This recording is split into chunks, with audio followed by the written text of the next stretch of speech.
Monster mutants lurk in the myths of many cultures. And we're fascinated yet fearful of nature's mutants. But mutants are closer to home than we think. Often invisible, mutations are happening all around us, in every living thing. They're a crucial part of evolution. Now research is uncovering how mutations actually work, and it may help us find cures for life-threatening diseases. As we understand more about mutation, we may discover more secrets of the history and future of life on this planet.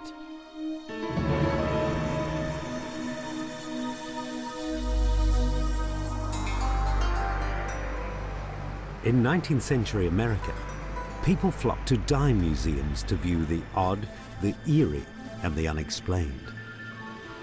We are a recreation of a 19th century American dime museum. And dime museums, when they sprang up in this country, were full of anything the American public would pay 10 cents to see. People have always been interested in the weird, the strange, the bizarre, the exotic, and the unusual. For just 10 cents, they came to see the worst that nature had on offer. Some creatures were patently fake, products of an entrepreneur's imagination. But others brought us face to face with real mutations. It is freaky, but it is. Look at it. Across the Atlantic in Great Britain was a celebrated sideshow freak, Joseph Merrick, the famed Elephant Man. A tragic mutation within his genes gave rise to a disease called Proteus syndrome. Large bony growths covered the right side of his entire body. A mutation is a change in our genes. Deep within every cell, our chromosomes hold the instructions for life. These are our genes, and they're held on long, delicate strands of DNA. They read like a recipe book. But sometimes there's an unexpected change in part of the recipe. The result is an altered or damaged gene that we call a mutation. For Joseph Merrick, the mutation was so severe he could never lead a normal life. He spent his adult years as a sideshow freak until he was rescued and offered shelter at the Royal London Hospital. His short life ended at the age of 28. Today, such human tragedies are no longer a source of entertainment. But many of us are still fascinated by creatures that are one in a million. In West Fork, Arkansas, Fred Lally has spent 50 years collecting some most unusual reptiles. This is Zip and his better half, Pip. With this member of Fred's menagerie, it's not clear if the left head knows what the right is doing. They're both equally perfect heads, perfectly aware of everything, but one of them's more of a mild disposition and the other one's a little grouch. And every now and then it doesn't like me fooling with it, it nips me. Fred has been fascinated by reptilian oddities all his life, and he now makes a living taking his mutant pets on tour to summer county fairs. It's not the most lucrative business, but I do make a living at it, and I'm a free person.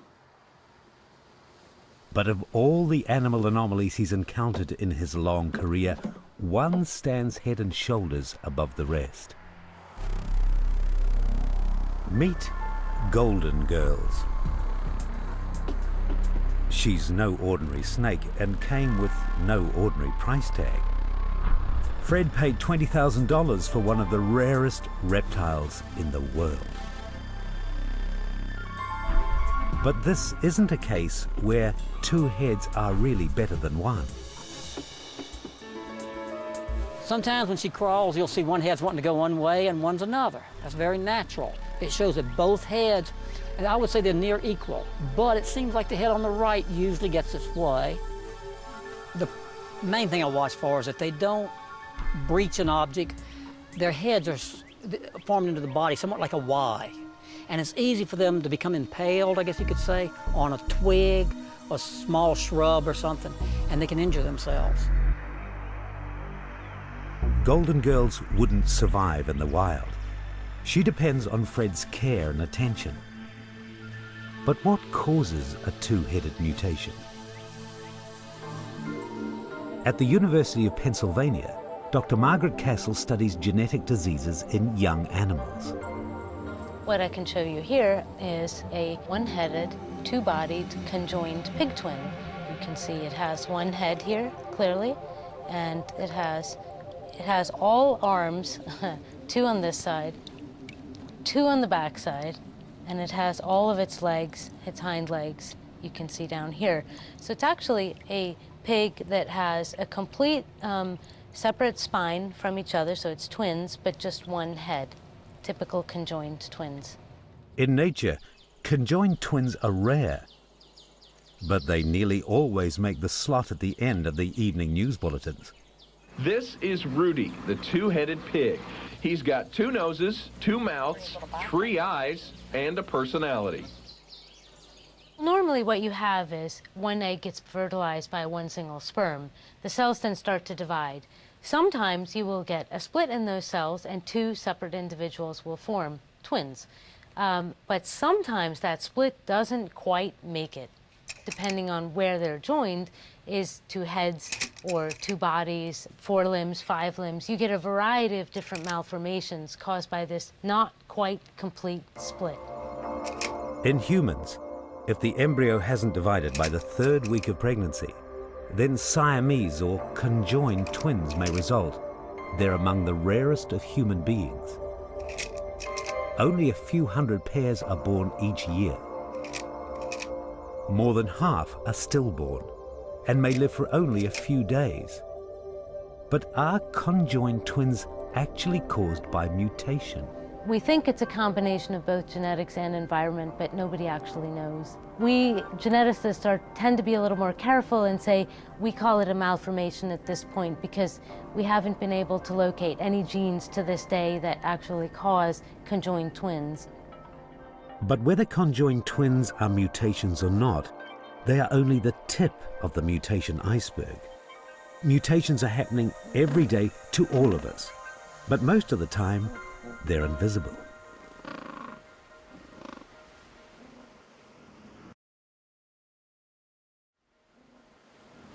For me, a mutation is something that occurs all the time. It's a natural process. Many times, a mutation has no consequence. There's a change in the DNA, but that DNA is not important for the development of the embryo or the physiology of the organs. When the cells in our body divide, they must replicate their DNA. Sometimes that's when a copying error can take place, but usually it's fixed up by our body's own correction system. So we have proofreading enzymes, if you will, that actually zip along the DNA and they go and find a mistake and they get rid of it. They're quite efficient. They work in general. I mean, we'd be long dead if we didn't have these. Proofreading enzymes fix up small mutations on a daily basis. But when they fail to do their job, that's when a mutation occurs. A mutation can occur in any cell in the body, but if it occurs in a cell that gives rise to an egg or a sperm, and those egg or sperm are used to make a child, then that mutation is inherited and passed on to generations.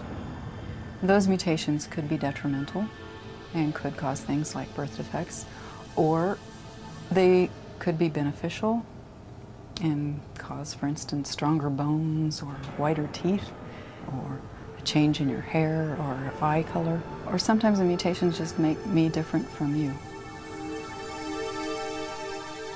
The townsfolk of Olney, Illinois know only too well about color mutations. Their parks are filled with some of the cutest mutants on the planet, and every evening they come out to play.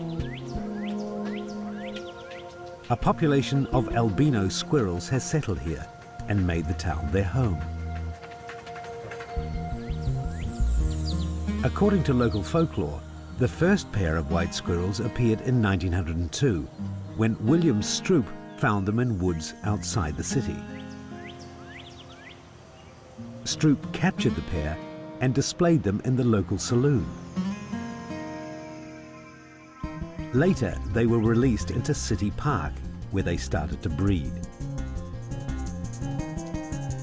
In their heyday in the 1940s, the population of albino squirrels reached almost 800. The townsfolk of Olney have given the squirrels pride of place, and they've helped shape the very identity of the town. Olney is not alone in treasuring its albinos. Whenever one of these rare white creatures is discovered, its strangeness captivates us. Thought to be about 40 years old, the crocodile's creamy skin and pale whitish eyes are radically different from the colouring of normal crocs, and according to researchers, the syndrome is extremely rare. But at least they've named the rare creature. From today, he'll be simply Snowy. And two-headedness isn't Golden Girl's only claim to fame. Normal rat snakes are black with a black tongue and eyes. Golden Girl's is also an albino, a case of being doubly blessed or doubly cursed. But whether it's an albino snake or an albino squirrel, the cause of their albinism is the same. Within every cell in the body, our genes hold the DNA instructions for how that body grows and functions. Amongst the thousands of genes in every cell, there are those that determine eye and hair color. In grey squirrels, these genes code for a pigment called melanin, which gives them grey fur and black eyes. But a mutation in these genes means little or no melanin is produced, so there's no color at all in the fur or the eyes. The result is an albino animal. Genes come in pairs, and every baby squirrel receives one from mum and one from dad. It's only when both parents pass on a mutated gene that the baby is an albino.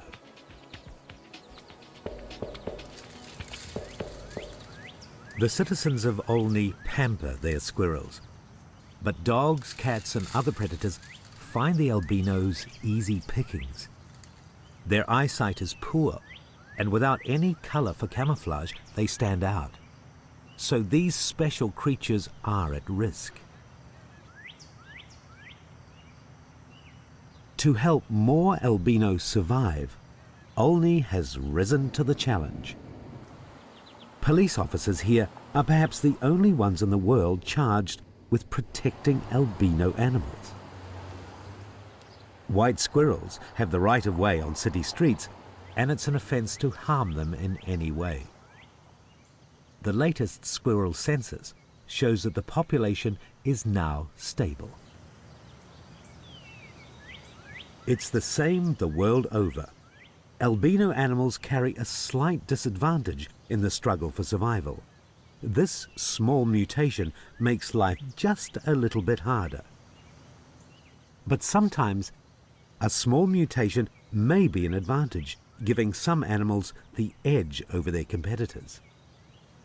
Mutations have allowed the whole animal, plant, human world to actually survive and make it in this world. Without mutations, we would probably die out when we encounter the first virus, for example. We wouldn't be able to survive. 700 years ago, a genetic mutation enabled a small group of human beings to survive a deadly disease.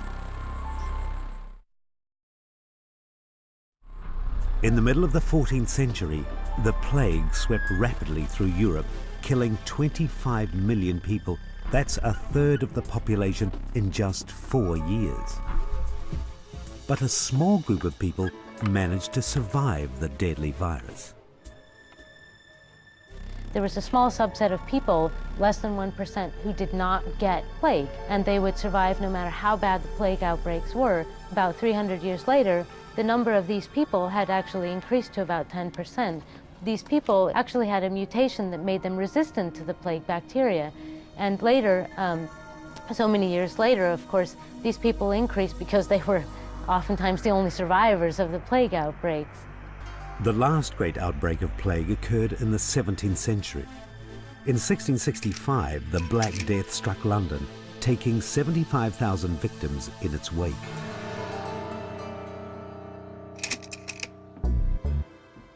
In September of that year, George Vickers, a tailor in the small village of Eyam, received a parcel of cloth from London. It was ridden with plague-infected fleas. 4 days later, Vickers was dead. After many villagers succumbed at an alarming rate, the rector of the village made the momentous decision to quarantine the whole community. It was an heroic and radical act, and prevented disease spreading to the surrounding district. But a year later, when the first outsiders ventured into Eyam, they were surprised to find that nearly half the townsfolk had actually survived. Now descendants of these survivors are helping researchers battle a modern-day plague.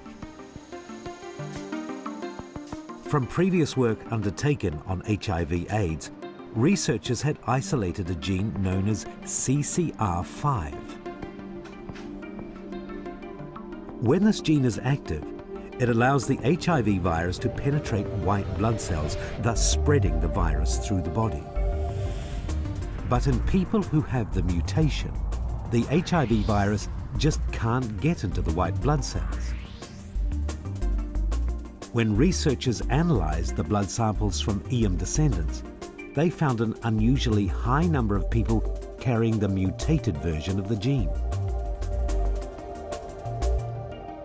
This mutation may be the reason so many townsfolk survived in 1665 and could hold a key to preventing AIDS.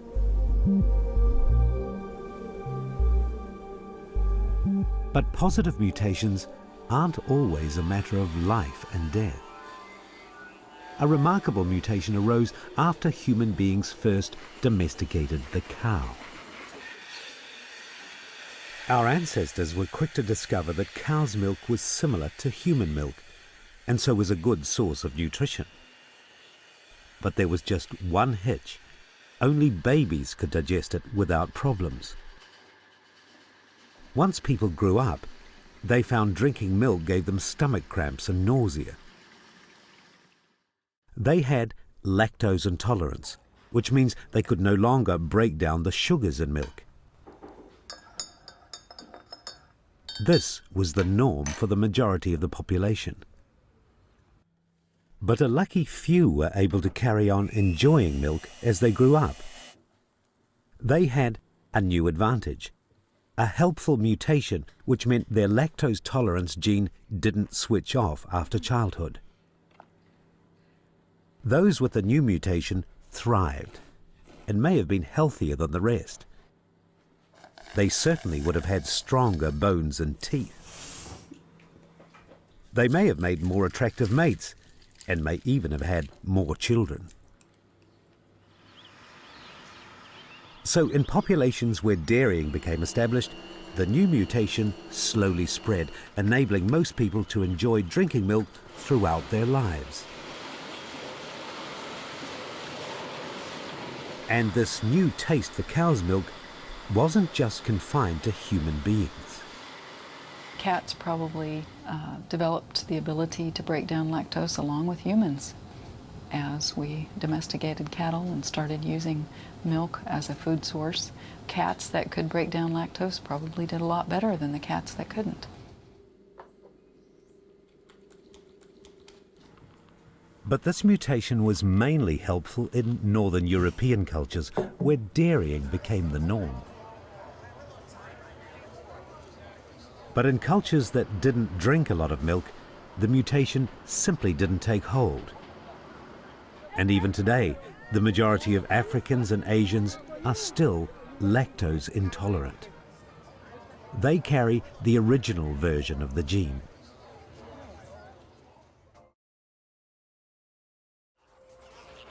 Ever since life began, mutations have enabled species to adapt to changing conditions. But mutations are actually random events and can occur for better or for worse. But there's another natural force that determines which mutations catch on and which fall by the wayside. Charles Darwin called it natural selection. If there's a disadvantage to a mutation, then it will probably die out. But if there's a positive advantage, then natural selection will ensure that it eventually spreads through the community. Working together, mutation and natural selection are the engines of evolution. Paleontologists can trace millions of years of evolutionary change packed into just a few centimeters of rock.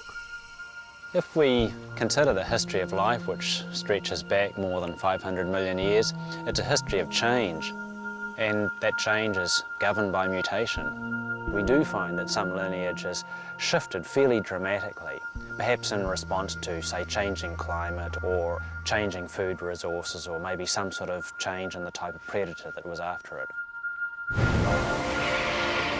When environments begin to change, mutations offer random solutions. An advantageous mutation might help a species survive the new situation, while another species may be faced with extinction. In fact, extinction's really the bread and butter of the history of life, strange to say. And if we think about the groups that went extinct, our normal explanation is that extinction means inability to adapt, that particular lineages of fossils just haven't been able to change enough to keep pace with the changing Earth. And so those organisms weren't mutating enough, they weren't changing enough. While the fossil record gives us a condensed history of evolutionary change, we can see living examples of evolution in action on many of the world's islands.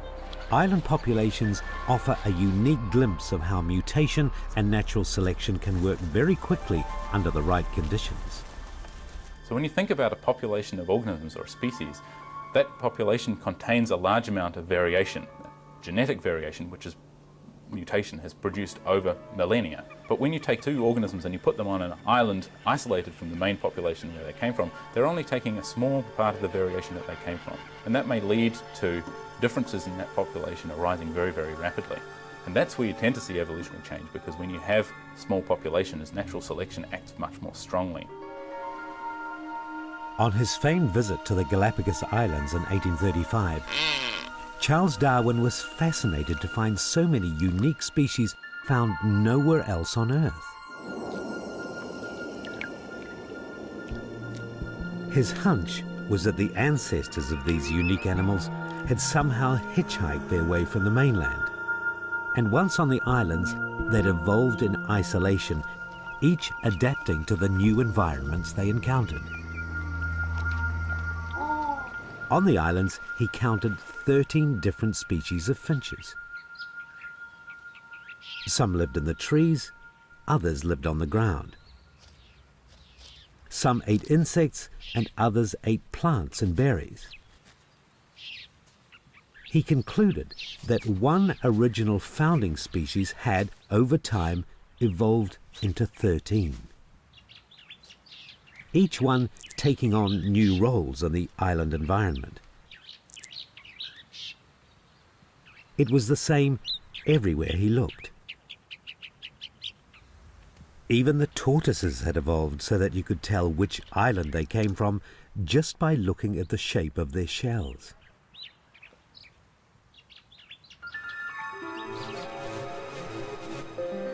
Had Darwin ever visited the island of Sulawesi in Southeast Asia, he would have found much the same story.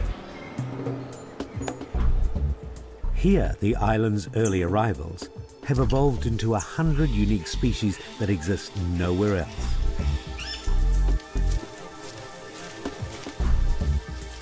This grey macaque monkey lives on the south coast and is probably closest to the original macaques that rafted here nearly 2 million years ago.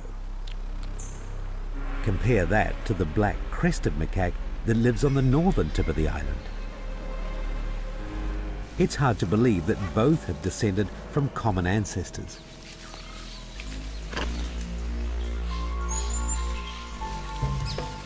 But it's the humble monitor lizard that provides the most remarkable example of island evolution.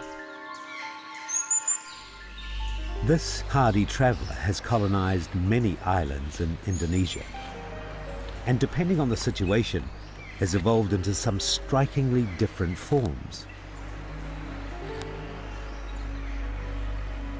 On an island to the east of Sulawesi, the omnivorous monitor lizard has evolved into the emerald tree monitor, a small and gentle leaf eater, which uses its tail to balance delicately in the canopy.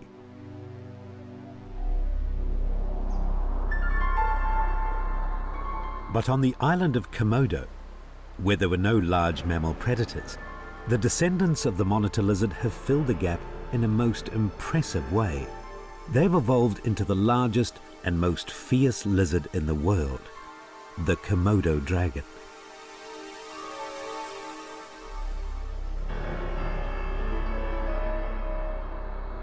Since life began on Earth, mutation and natural selection have been the twin driving forces behind evolution.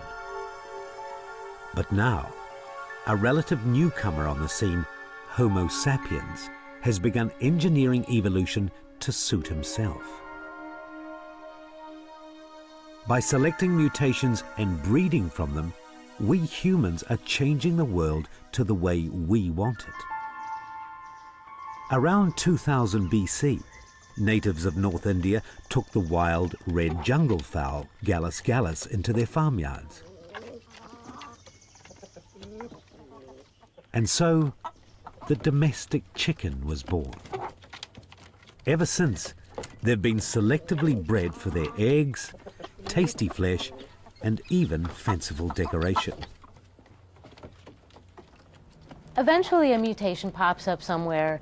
These happen randomly. This is a normal occurrence. So somebody finds an individual that has the qualities that they are looking for, and then they pick that and breed it to one that's most similar. So this is an old process that's been known for thousands of years. You breed similar to similar and you'll get similar.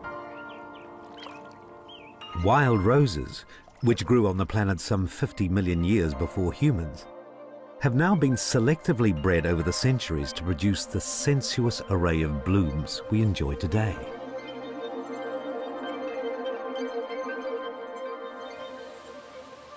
Koi carp have been glittering jewels in the ponds of their admirers for over 400 years. Originally domesticated as a food source by peasant farmers in northern Japan, they then became living works of art.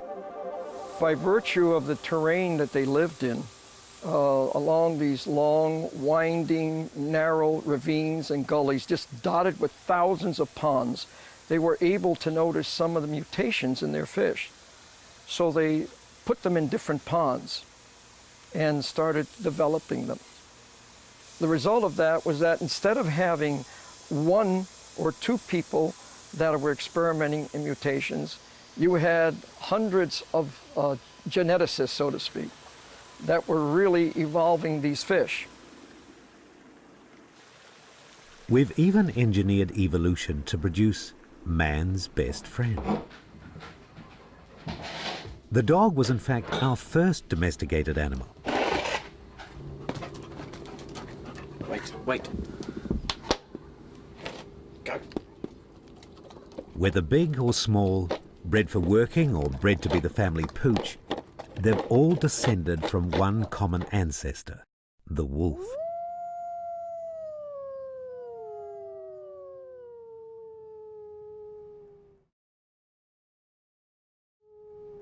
What happened was that certain people found that there were certain subgroups of wolves that seemed to be more tame than others, and these they made then to their companions, and then by selective breeding together what they thought was appropriate for their needs or uses. That's how then the modern-day dog most likely evolved. Many believe that wolves adopted humans rather than the other way around. Perhaps wolves scavenged for scraps around early human campsites, and puppies were taken into cave dwellings to be tamed and kept as pets. Whatever the scenario, it's clear that the partnership between dogs and humans was of mutual benefit. Dogs are social animals, and they enjoyed the protection, shelter, and easy access to food that humans provided. As pack animals, they soon came to recognize the human as the alpha dog or leader. In turn, humans found in the dog a loyal protector and devoted companion. Hunting became easier, and life was safer with an animal that could guard the campsite at night. Perhaps different groups of people domesticated different breeds of dog, and by the time of the Roman Empire, most of the breeds we know today were already established. Humans used the genetic variability of early dogs to breed for specific characteristics. Intelligent and confident dogs were bred together to produce sheepdogs. Today, the heading dog can hunt in a pack the way its ancestors did. It instinctively rounds up its prey animal. Its uncanny ability to stare down the sheep is like its wolf ancestor. But generations of selective breeding means these dogs will only hunt. They won't kill. But some breeds have strayed far from their original purpose and clearly would not survive without us. Brenda Heinsohn owns a most unusual dog. When Brenda's daughter was born allergic to dog hair, she searched for a dog that wouldn't trigger reactions. They discovered the Xolo, or Mexican hairless dog. No one knows when this hairless mutation first occurred, but it's thought the breed originated in the warm climate of northern Africa. But extreme artificial selection has its downsides. Associated with the hairless gene is a lack of the premolar teeth. And you also will see either very stunted or a total absence of the canine teeth. Also, and it doesn't pose any problem for them because they eat just as well. I mean, they don't have a problem with food. Hairlessness may be a bonus for Brenda and her family, but for the Xolo, the lack of protective fur isn't. Too much sun and he will get sunburnt. If you leave him exposed to the sun too long, just like with a person, they can be prone to skin cancer. You have to be very careful with that. Like hairless dogs, we humans are also prone to sunburn, which can lead to skin cancer, another type of cell mutation. Probably one of the most well-known is UV irradiation from the sunlight. Everybody knows you expose yourself too much to the sunlight, you may get cancer because it will change the DNA, the genetic makeup of the skin cells. So each cell has a little blueprint. So if you change that, you get uncontrolled growth, which is basically cancer. Ultraviolet radiation can have devastating effects on our DNA, causing replicating cells to lose the ability to switch off. Cells grow randomly, and cancerous tumors can develop. Radiation from sunlight is a mutagen, an outside force that can cause a mutation in our DNA. But we're also affected by chemical mutagens, and they pop up in some surprising places. The humble barbecue can create a deadly weapon against the human body. Fat drippings from meat can burn. In the resulting smoke are chemicals called PAHs. It's all just part of that barbecue flavor, but once eaten, PAHs can pass into your cells and damage your DNA. Different mutagens cause their damage in different ways. They can scramble your DNA completely. They can take large chunks of your DNA out, invert them, or put them on the other strand. Or you can have just huge deletions, meaning that whole sections of DNA will be missing completely, just zap, gone. The whole world witnessed the effects of a most powerful mutagen during the Second World War, when America unleashed the terrifying spectre of atomic warfare. In August 1945, they detonated 2 atomic bombs, the first on the city of Hiroshima, the second on Nagasaki. The bombs caused widespread devastation and left a lethal legacy of radiation.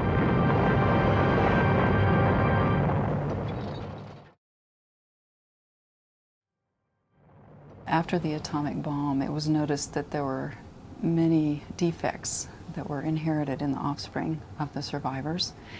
And so a lot of research started in trying to determine how radiation affected DNA and how strongly it affected DNA. When Watson and Crick discovered the structure of DNA in 1953, the science of genetics was coming of age. We now knew that all genes were made up of a series of 3-letter codes, and that even one tiny error in the code could cause a mutation. But the genesis of genetic research began much earlier in the century. One of its unsung heroes is the humble fruit fly.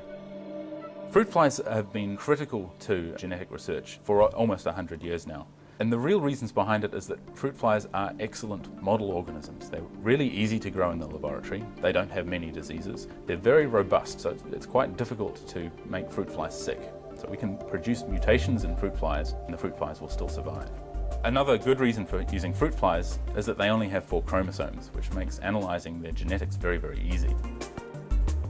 Early in the 20th century, Thomas Morgan bred fruit flies to track how certain characteristics could be passed on from generation to generation. Long before the discovery of the structure of DNA, his research on fruit flies proved that our genes are contained in chromosomes within every living cell. Later, people added to this original knowledge, so that in genetic research, the fruit fly became the most studied living creature of all time. But one of the fantastic things about fruit flies is that they're very, very cheap to work with. And that meant that they were tended to be given to students. So there was a young community of researchers, and they had a philosophy that everything should be shared amongst them. So if one person produced a mutant line of flies, that line of flies had to be available to the rest of the community. And that meant that fruit fly research really rocketed because everyone was sharing information and sharing ideas. More recently, scientists have discovered a group of genes which determine body shape and body pattern. If you alter these genes in fruit flies, you get some very interesting mutations, such as stumpy wings, curly wings, and even legs coming out of the head in place of antennae. But does any of this research relate to human beings? We find the same genes which are doing similar jobs in fruit flies are doing the same jobs in humans. What that means is that fruit fly research is incredibly useful because it enables us, in a simple system, to understand how genes work. Once we have that information from a simple organism, we can try and use that to understand what's happening in more complex organisms like humans. Using fruit flies, scientists have just found that a so-called chaperone protein may be able to hide or paper over small mutations in the gene code. It's a discovery that has major implications. Over the generations, a family of flies can accumulate many mutations that are hidden harmlessly away. When this protein is working, these mutations never see the light of day. But if it stops doing its job, then mutations that were invisible suddenly appear. And you find that the fruit fly strain that you've been looking at actually has a mutation you never knew about. And this is incredibly important for evolutionary research because it means that organisms can build up inside their own genes a degree of variation which is never seen in the environment. But under stressful circumstances, a change in the environment, change in temperature, those mutations can pop out, appear in the environment, and perhaps be selected by natural selection. If the study of genetics was a major motion picture, then the fruit fly would take the leading role. But to learn more about human genetics, scientists have turned to animals that are a little closer to us on the evolutionary tree. Mice are fast becoming the new superheroes of genetic research. At Baylor College of Medicine in Houston, Texas, geneticist Monica Justice is researching mutation in mice. Monica's work involves studying genetic diseases in mouse populations with the goal of applying that knowledge to the same diseases in humans. Monica and her team use a powerful chemical mutagen to cause mutations in her mouse population which mimic similar conditions in humans. They introduce this chemical mutagen directly into mouse sperm cells. From the offspring, she identifies mutant mice that show signs of a health defect. She then breeds these mutants to create whole families of mice with the same condition. Right now, I have approximately 30,000 mice. And these mice all have different mutations. So some of the mutations cause birth defects. Some of them cause changes in their skin or coat. The mice have almost the same profile of genetic diseases as you would find in the human population.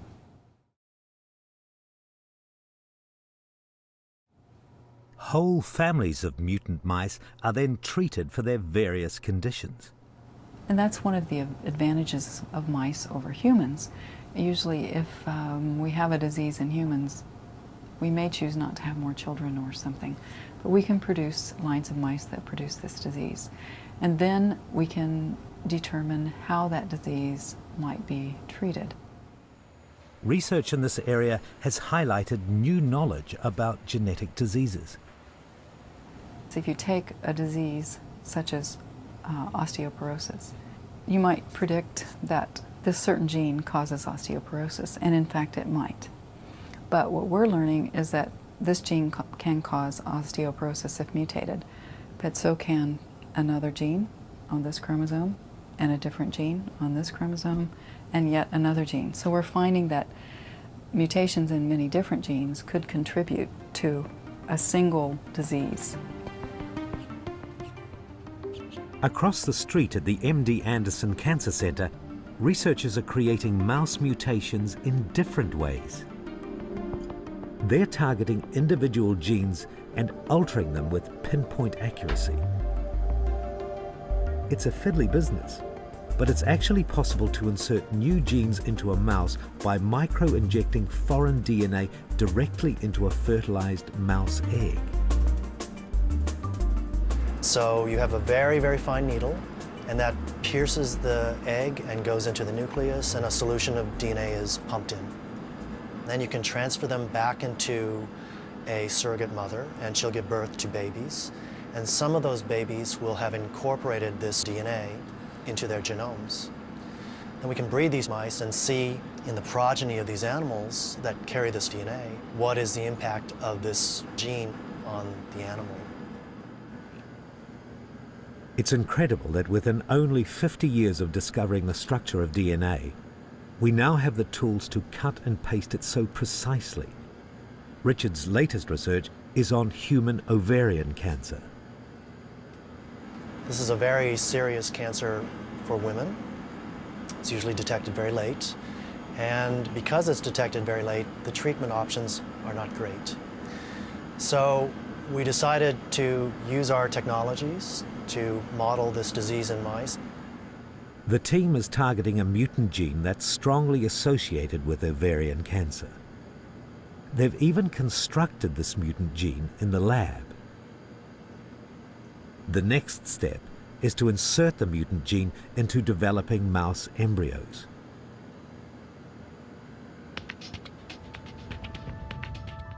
The mutant gene replaces the normal one, slotting itself into the exact same position in the mouse genome. The results are preliminary, But they think that normally this gene regulates cell division, and so the mutant version may cause cells to divide abnormally. So this is interesting to us because cancer is really abnormal cell proliferation. Further tests suggest that this mutant gene may also play a part in other forms of cancer. So these are very basic steps, very basic findings, and we're hoping by pursuing this gene and creating other models in mice of ovarian cancer that we can contribute to the therapies that might be used for this very serious cancer. Molecular biology works on such a minute scale that it's difficult to keep track of which mice are carrying which mutations. After all, these genetic changes are taking place on a scale that's invisible to the human eye. So researchers have come up with a clever method of keeping track of all their mouse mutants. They add a fluorescent jellyfish gene alongside the gene of medical interest. Now the mice that have an active mutant gene are easy to find because they glow under blue light. In nature, mutations are slow and random. In the lab, researchers are stepping in to make them fast and surgically precise. It's really remarkable the pace that mouse genetic technology is moving. At this point in time, we can almost do anything we want to the genome of a mouse. We can add genes, we can take away genes, we can clone mice, we can freeze embryos and store them for decades. I think in 50 years we'll look back on mouse genetics and say that the mouse was one of the most powerful genetic organisms. So they will join the ranks of bacteria, yeast, worms, flies, in showing us how we develop, how disease develops, what types of mutations can cause diseases, and even better, how we can treat them. Of all nature's forces, it's mutation that's been the most misunderstood. While freakish mutations grab the headlines, few of us realize that mutation is a natural part of the ongoing cycle of life. In the evolutionary big picture, it provides the variation species need to adapt to an ever-changing world. Under the microscope, understanding how it really works may hold the key to conquering life-threatening diseases. Mutation is change. Some changes are for better, some for worse. But change will always be with us, so long as there is life on Earth.